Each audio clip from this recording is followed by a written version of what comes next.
public debate is ferocious and ongoing. Was it all a hoax? Were we duped? Was it all an evil plot, a cover-up, all of the above? We took another look at the hubbub to separate wheat from chaff.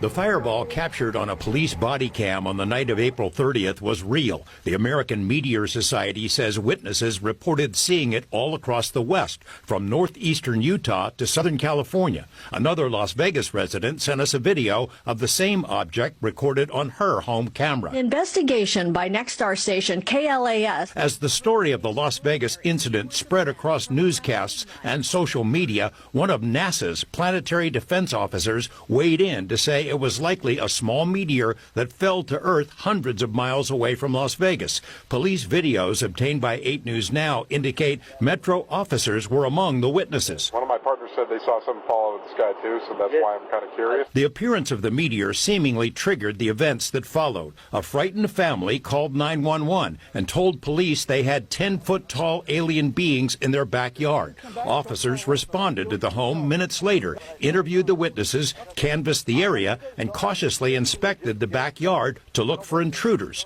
One thing noticed by the officers was a circle in the soil. In conversations with us and in a podcast interview, Angel, the main witness, suggested the circle might have been created when an unknown object landed in the yard. Social media sleuths have since pointed out that the circular image has been viewable via Google Earth for more than a year.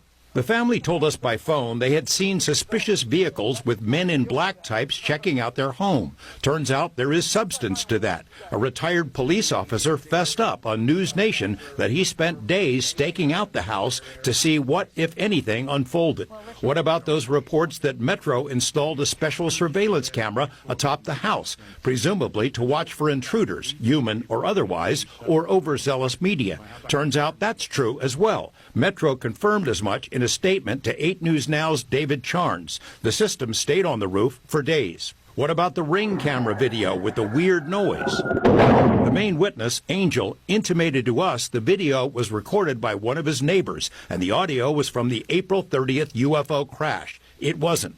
The security camera video was recorded in mid-April, according to the man who first posted the clip. He doesn't want his name used, but says the recording was from a fireball that passed over his home in the southwestern part of the valley 2 weeks prior to the alleged alien encounter. The family declined to be interviewed by us, but members have spoken elsewhere and stick to their claims of seeing aliens in the backyard.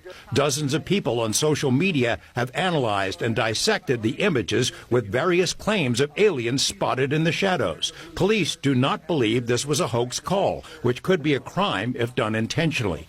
In the fervid swamp known as UFO world, our coverage of the story was itself seen as a dastardly plot to distract attention away from a prominent whistleblower named David Grush, who stepped forward around the same time.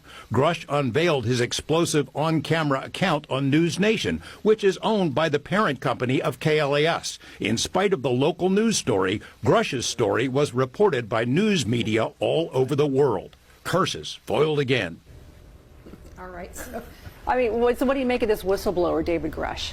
He first reached out to me about a year ago. We've been in contact ever since. He's the real deal. I mean, he had a distinguished career in the Air Force. Then he went to work for a 3-letter agency you probably haven't heard of, the NGA, which basically tracks everything in space, in the air, in the ocean, under the ocean, on land. They keep track of everything. He has the highest security clearances in our government, and in that capacity, he interacted with something like 2,000 SAP, special access programs, and he learned along the way that we're reverse engineering crash flying saucers, and he's been telling that to Congress under oath behind closed doors, and I think they'll probably bring him back. So it's a pretty intriguing story.